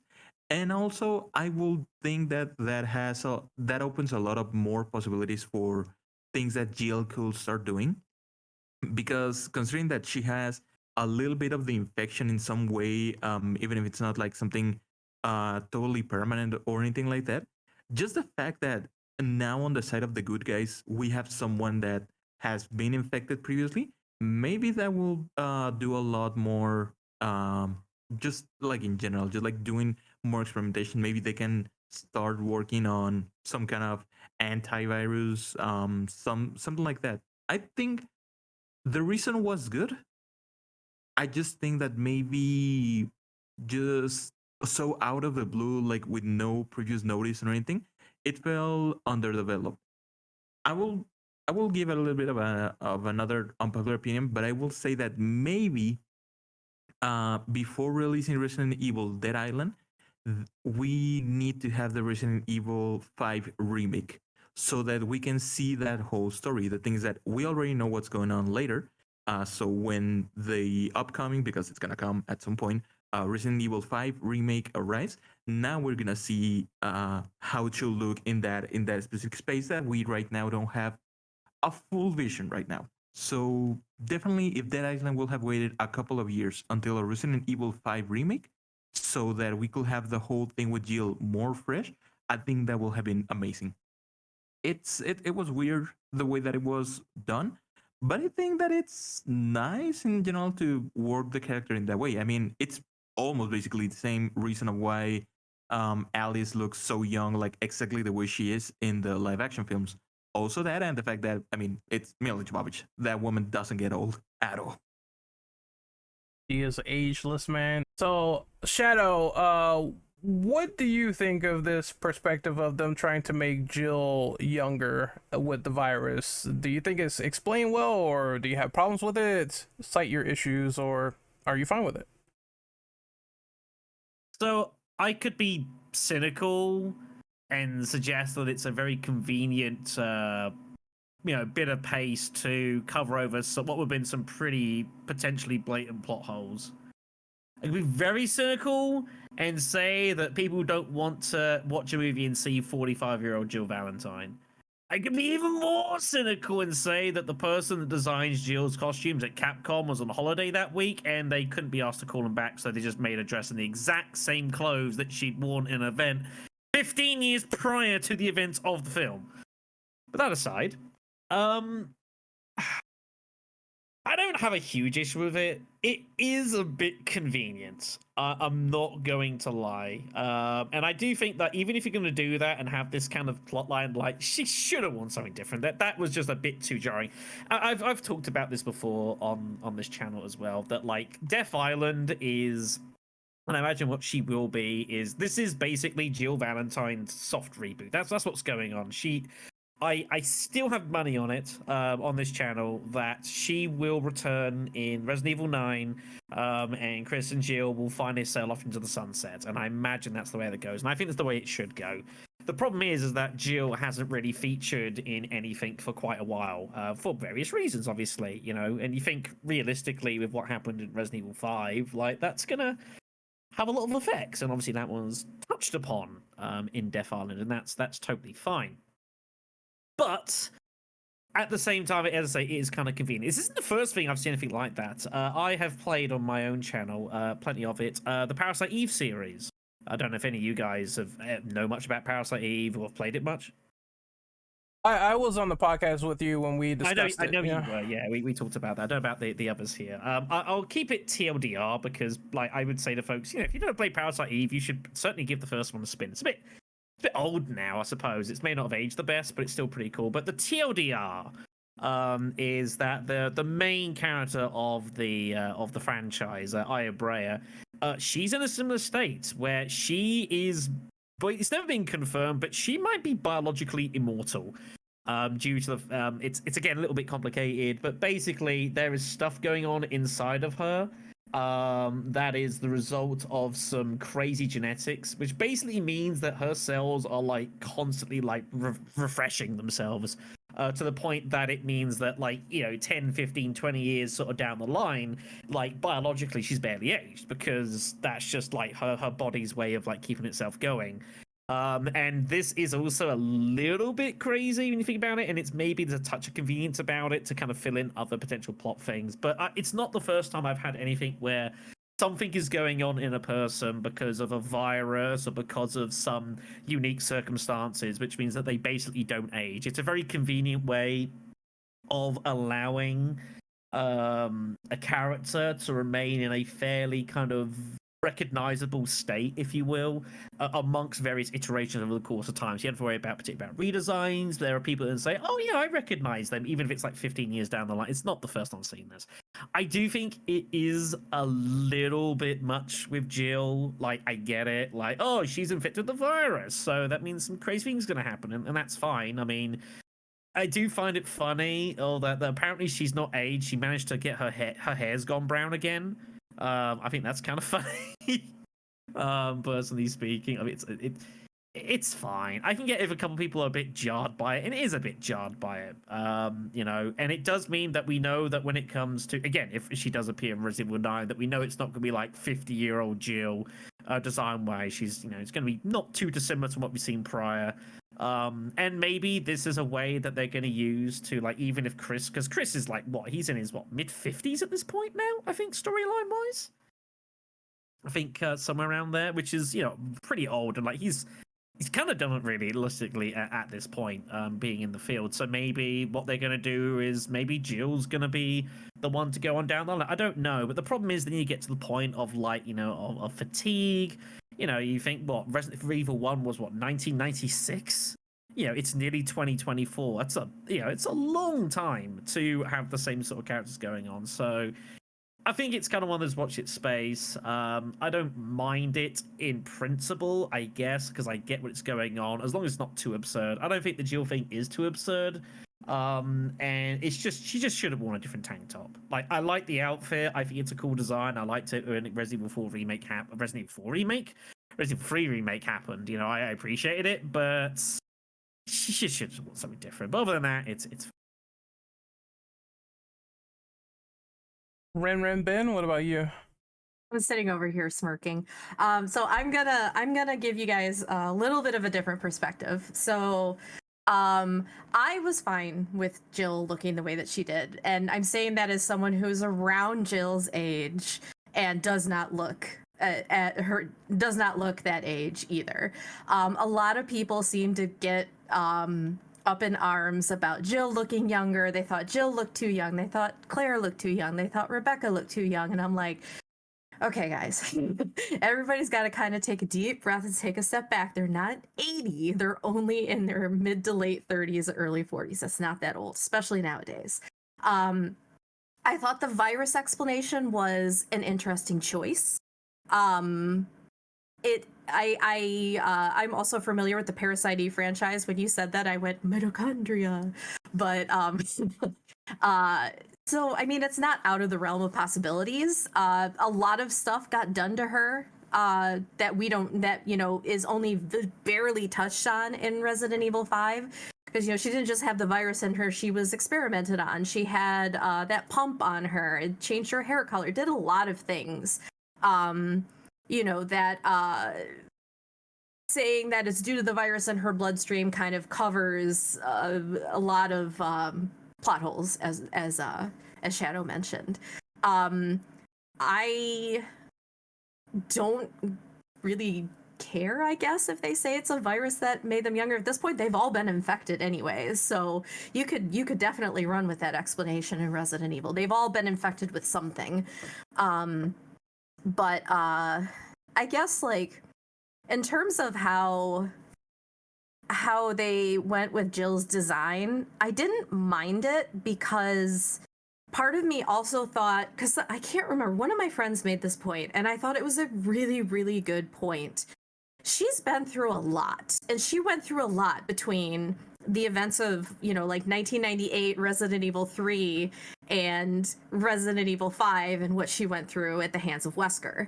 That was probably like that time when she was, getting experimented on and had all those things going on. She was basically a prisoner in her own mind. Like, she was going through a lot, and I'm sure she probably does not want to think about that if she can, because a very normal response would be to just kind of block that out. So maybe, and this is probably me reaching a little bit, part of the reason why they designed, her design went the way it was, is maybe it was sort of like a way of, if you're Jill, that was when she felt the strongest, was in 1998, when she was, taking on Nemesis. She got out of Raccoon City.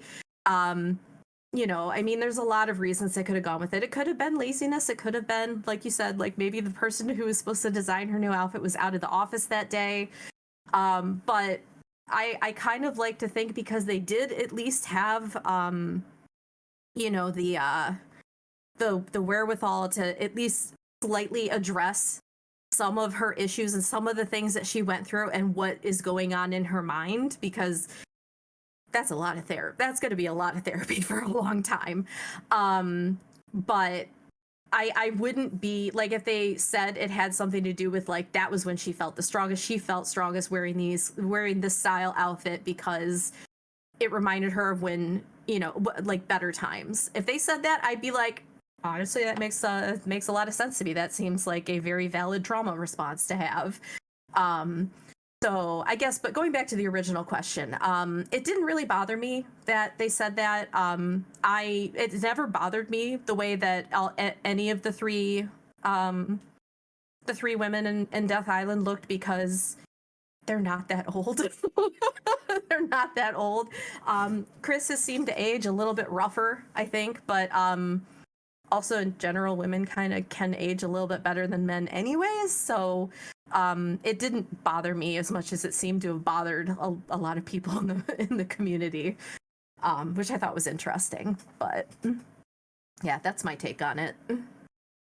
I'm going to be blunt. Normally on this topic, if they do decide to make Jill with white hair and make her older or put wrinkles on her, people are going to bitch and cry anyway.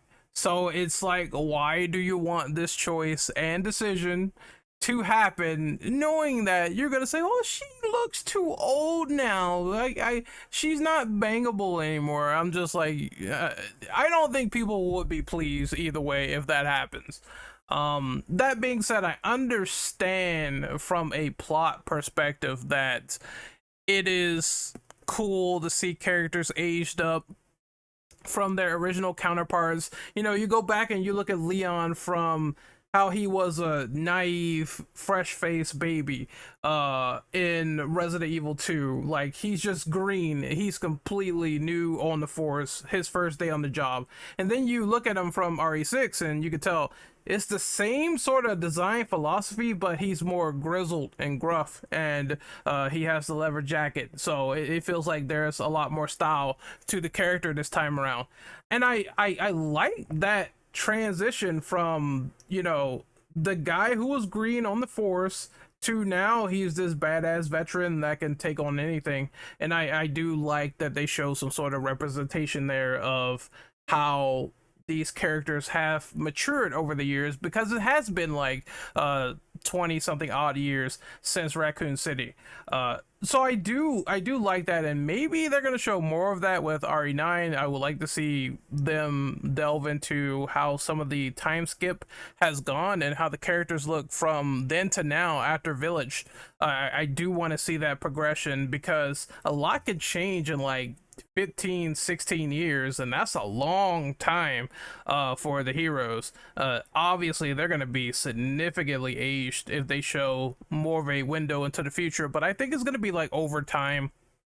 It's going to be flashbacks in RE9 if so, and they're going to show how present happens and how past happens, and then maybe it's going to be a thing like that. I don't know, we'll wait and see. But going back to Jill after that tangent, I do think that it is convenient writing, like Shadow said, because it's like now we can sort of incorporate the fact that, oh, she has these abilities. They're, you know, latent, you know, she is older now, but she doesn't really look it, and we can sort of keep her the way she is and still make her a badass. I do understand people saying, oh, well, she doesn't really look that much different from her appearance in RE3, and I get that. But at the same time, there are differences there. Like, people cited her having a little bit of white streaks in her hair this time around. It's not really the most noticeable, but it is there. And she also has, you know, some wrinkles on her face. So it's not like she isn't aging with the virus. And it is a convenient excuse, but it means they're going to keep around the character that we love, since she just got like introduced back into the game. So I'm just like, now she's going to, you know, probably be in RE9 where it's the most important, and that's one of the most important things people ask for after the ending of Village, where it's like, okay, now the BSA is compromised. They want Chris dead. Jill is a founder of the BSA. How is that going to factor into the story? And now they're finally going to probably tell that in the next game, and I guess this sort of explanation is needed. That's the way they can keep like the sort of face mocap, the actress that did that around, as well as add some touches here or there, which I don't really have a problem with like other people do. Like I said, I believe if they did significantly make Jill into a grandma or something like that, it would be no pleasing these people, because then they would just complain that she's too old, which is probably why they did it in the first place, why they made that choice in the first place. And it's like Renren Ben said, everyone has been infected by now with the virus, the T virus. So you could sort of say, hey, they have some sort of latent abilities here or there, but they all been infected and is slowing their aging down. But I still want to see that maturity level going into future games or titles. Like Chris is a good example. He's definitely looking, worn after his appearance in Village, and I think that should factor into maybe like some white hair, or maybe he's tougher looking, or something has changed over time in this 15-year time gap, which I hope they do. Anyway, we're gonna oh, go ahead. As I say, there's a lot of talk there, definitely. I don't want to interrupt, but I feel like you probably touched upon probably the most pertinent reason at the very start: she wouldn't be bangable anymore. Yeah. You said it. I was just like, yeah, that's done and dusted. That's pretty much it. Thanks for watching, everyone.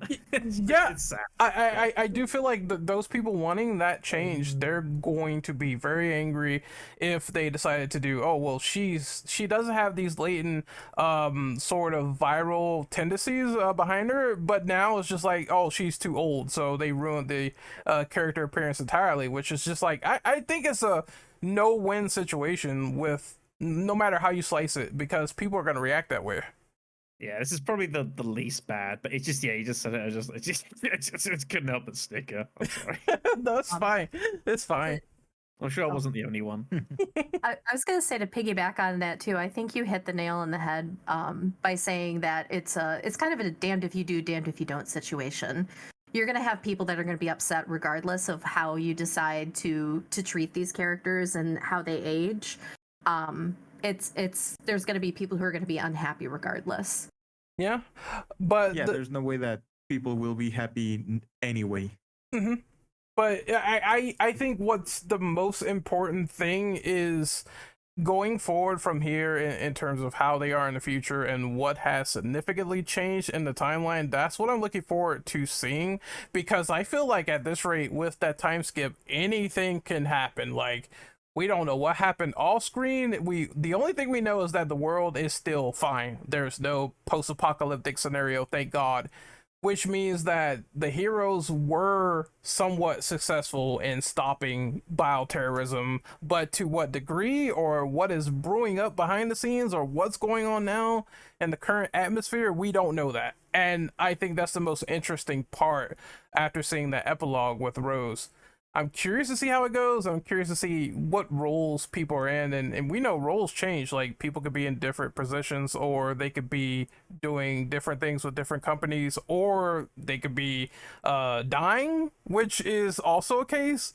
Because someone else brought this up to me, like, we don't know if people have like diseases, or if they are dying at this rate, or if something is going on with them. But that's something I'm curious to find out, if they will go down that route. I guess only time will tell on that, but that is the most interesting thing I'm looking forward to, what they will do. I feel like appearance wise is just, yeah, it's par for the course, but it's nothing that really will break the mold in terms of how they look. As long as they look cool, that's all I care about. But Jill being an old lady is like the least concern on my mind, really. But we're going to move on to the final question. Very fun, entertaining podcast. And this is, with all the plot lines that these movies, TV shows have established so far with the CGI films, which direction do you think they should head in with the next CGI film or TV show, in your opinion? What would you like to see as a scenario? We're going to have Burn go first. So I think with the way that the movies have been progressing, I think we've seen exactly something that they are aiming for. They're really aiming for big cameos, like really having everyone on track. I'm not sure what we can do on the future right now with the new characters being introduced. Like, for example, we know for a fact that Rose is gonna be. It appears to be a character, but we don't know maybe what will happen with Resident Evil 9 if it comes sooner or later. But it definitely seems that they're going to be joining more forces in that way. We're going to be seeing way more creatures. Dead Island, I think, was the closest that we've seen to the characters actually being infected and dying. So I don't know if maybe they will be taking more risk like that. Now that we have Jill, who can probably be some kind of maybe antiviral reasoning or something. But yeah, like I think the future for the CGI films is a little bit of an unsure kind of thing because they can really surprise us with anything. Like hell, maybe one of the next movies will have Ethan in some way, or maybe some mention of the character, or even maybe a child Rose or something. It's gonna be interesting, that's for sure. But yeah, right now I don't think I know what they might be doing for the future. What about you, Shadow? What do you think of this? It's a bit of a tricky one.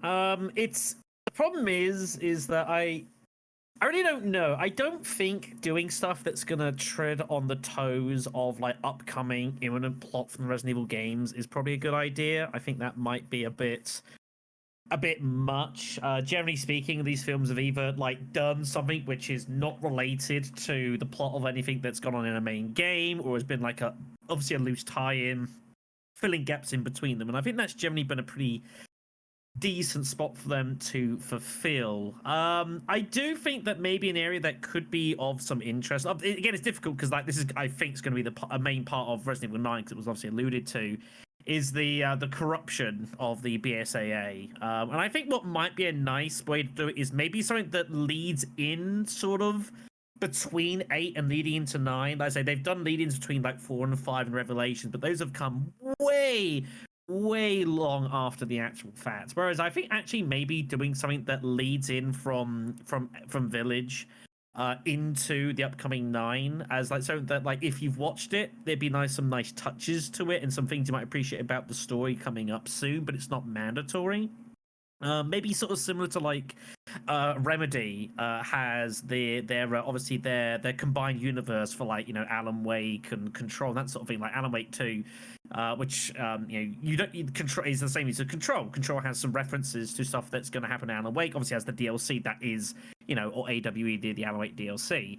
You don't have to have played Control to know what the hell's going on in the second game, but I imagine it certainly helps.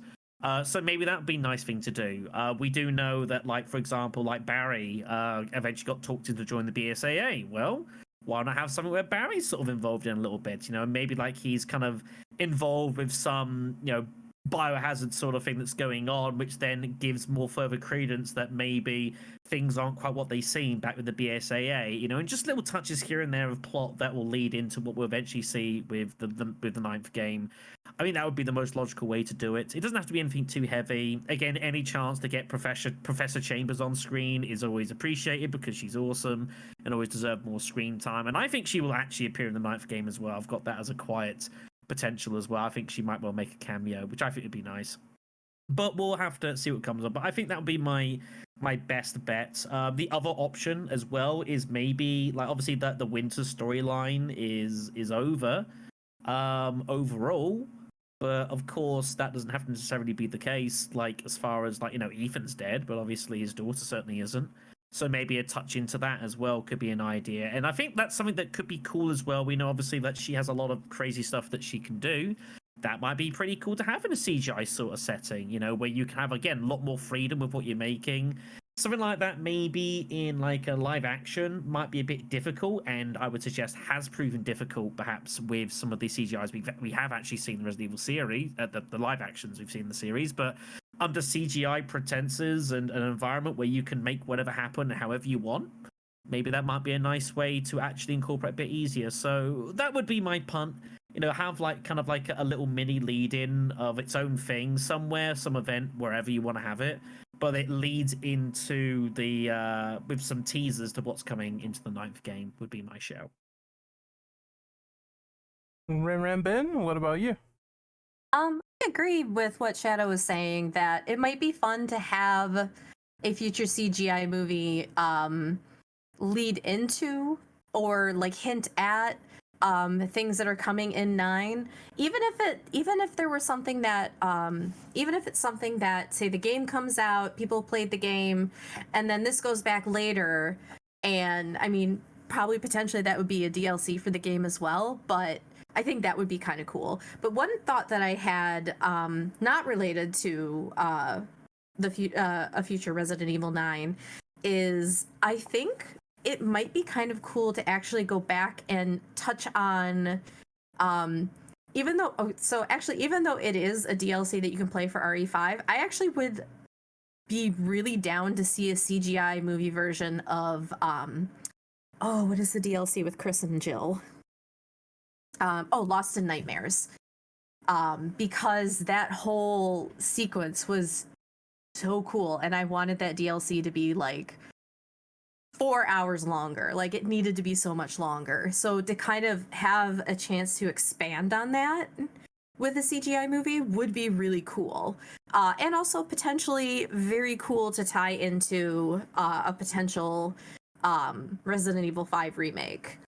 So, I mean, that's something. I mean, there's a lot of plot lines too that I can think of that they've set up in the movies and then just kind of like pretend. Then they just kind of is like, oh well, you know, whatever. They just never come back to them. Like, I'm still really curious about do Claire and Leon ever like patch up their friendship after they had that falling out at the end of Infinite Darkness?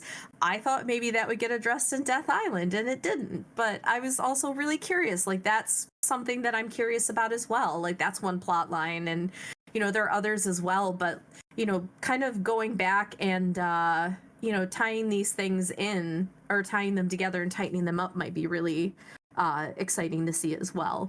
It might mean that some of the movies, the only downside is that it could mean that some of the movies might, the CGI movie ideas wouldn't be as action oriented.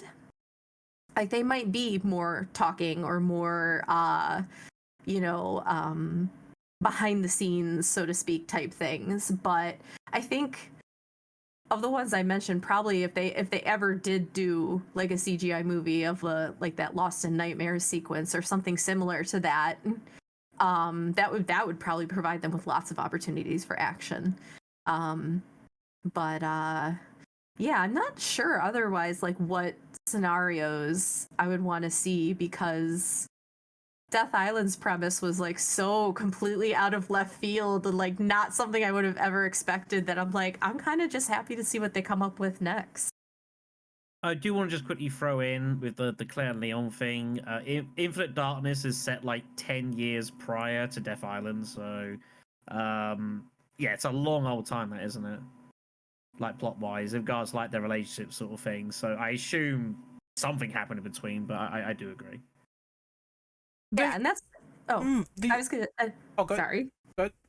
I was gonna say, yeah, that's why I would like to see that though, because clearly they got along fine in Death Island. But I'm like, you know, like they established like that like basic philosophical difference to how they're approaching fighting bioweapons. Claire's doing it her way, Leon's doing it his way, and now they're at an impasse where, you know, she thought that he had her back and vice versa, and it turns out no, he's gonna do things his way, and it, you know, she doesn't agree with that. So I'm like, okay, I need to know more about this.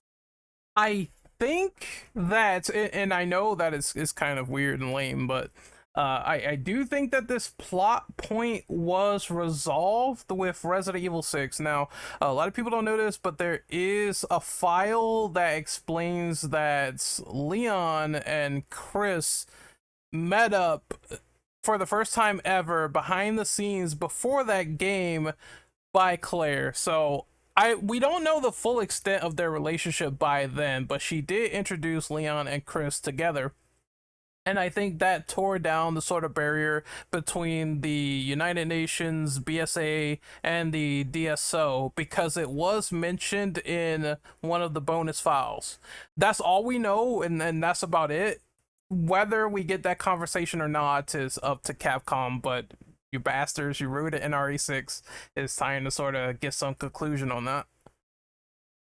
Well, and wasn't Claire originally supposed to be in 6, but because Revelations 2 was also coming out, that's why we got Helena and not Claire. I've heard something like that, yes, and I wouldn't be surprised because Helena's China outfit, it looks very reminiscent of something that Claire would wear. It even is the red jacket and everything. So I was just like, okay, was this supposed to be Claire? Like I had that thought in the back of my head for like the longest time. I know I've heard that a couple of places that she was originally supposed to, but because of Revelations 2, which makes sense because they're like, oh, we don't want to have her in too many things. But if it had not been Helena, then we wouldn't have had like all the stuff with her sister and that whole freaking scene that everyone loved, where she.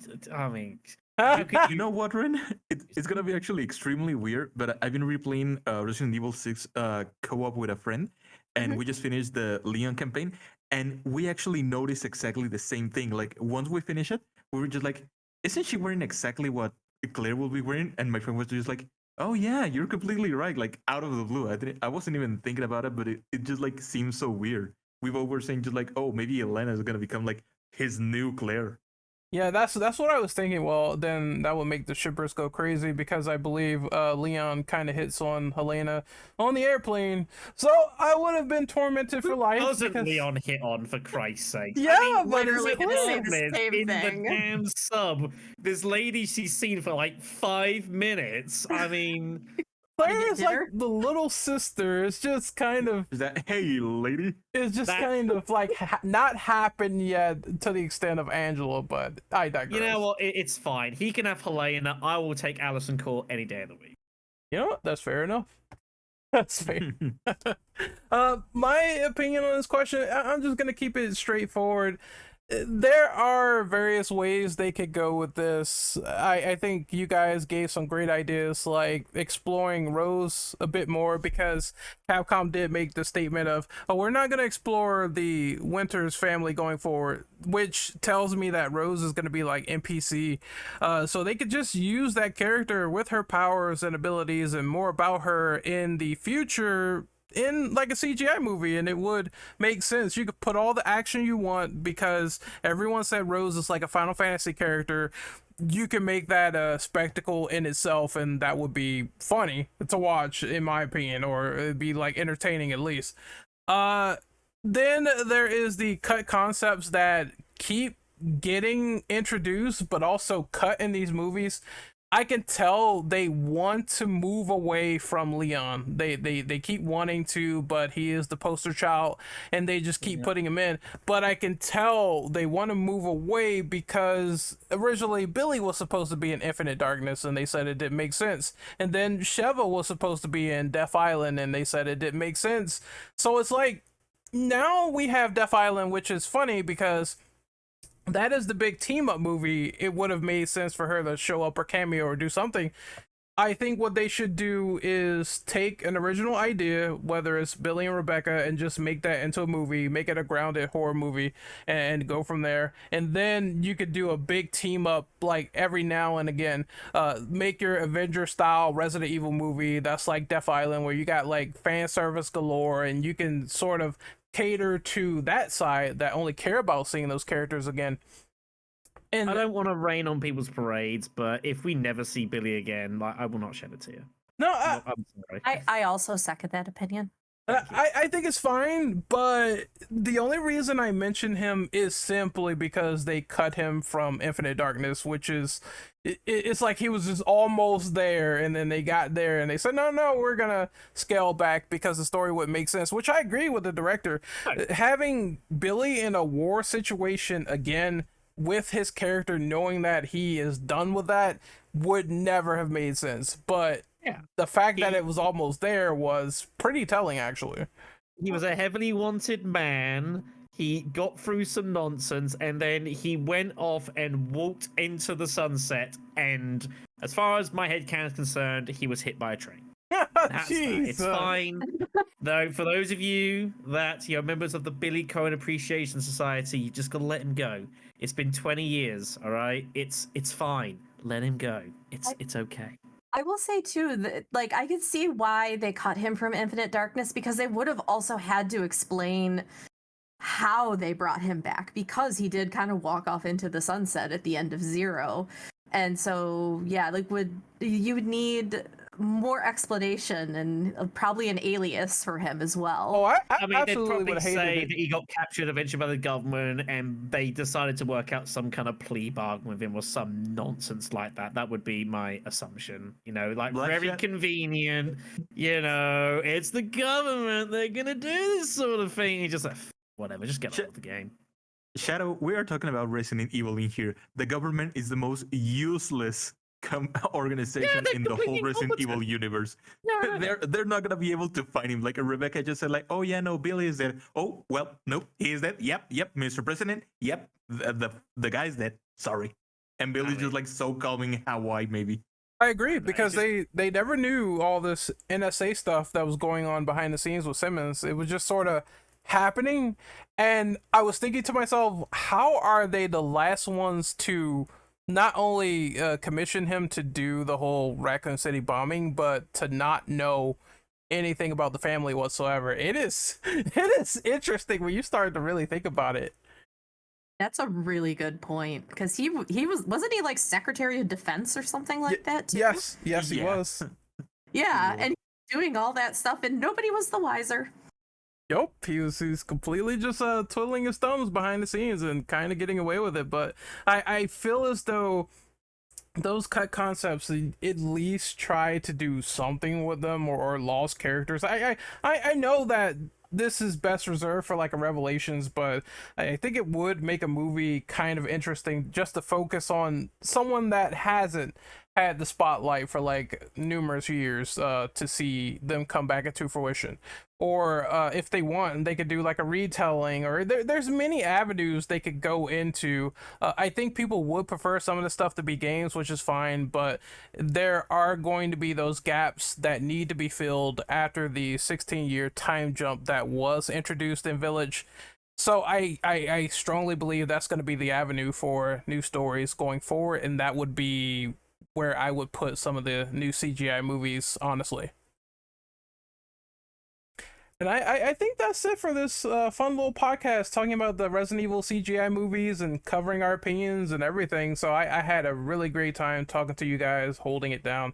Thank you so much for coming by. We're going to do the outros. Burn, where can we find you on social media? Thank you. You can find me on Twitter, YouTube, and Twitch as Bernaeon. That's BERNAEON. Those are mostly the places where I go. I haven't been streaming so much lately, and I'm working on a lot of videos right now, but I'll be there. I'll be there no matter what. But I'm terminally online on Twitter, so you can find me in there if you want. Shadow, where can we find you, buddy? Yeah, if I'm on YouTube, Black Shadow 993, also on Twitch at Black_Shadow_993. I mentioned all the Remedy stuff because that's exactly where I'm at the moment. I've been shimming Control recently, and I'm literally about to start my playthrough for Alan Wake 2. It's been a long time since I played the first game. I might rewatch a bit of it just to remember what's going on. Getting a brand new console to do everything like that, and I'm seriously looking forward to it. It should be a great spin. Rim Ben, where can we find you? You can find me on Twitter, Twitch, Instagram at RenRenBen. Very easy to find. You can also find me on TikTok at RenRenBenBen because I screwed up the first time I made an account and can't get my own name now. But I stream a lot of horror, a little bit of variety mixed in there, but a lot of Resident Evil content or Resident Evil inspired content as well. All right, and you can find me on YouTube at Renegade Operative. You can find me on Twitter at RenOperative_. You can find me on Twitch at Renegade_Operative. And I am on TikTok now. I'm trying to get this. I feel like an old man using a Gen Z device, so please forgive me if I don't really keep track of it that much. But if you want to follow me on TikTok, I do believe it is Rent Operative. You can find it obviously in my social media links on Twitter or X videos, whatever they call it. I'm over there just uploading clips of me doing a lot of dumb stuff in video games, exploding, blowing up. And currently I'm playing GTA 5, but I also might be playing some Final Fantasy 16 in preparation for the podcast that we're going to have next week on that. So it should be fun and entertaining. going forward. This was fun. Whenever there's more RE content that is looming behind the scenes from Capcom and executives all across the board, having their Men in Black suits ready when it's eventually leaked, because I'm pretty sure it's going to be leaked when we first see it, we will indeed talk about it. But until then, we are the Infinite Ammo Syndicate. We're signing out, and hopefully you guys had a good time watching this as we did making it. Enjoy yourselves. See you later, and take care. Peace.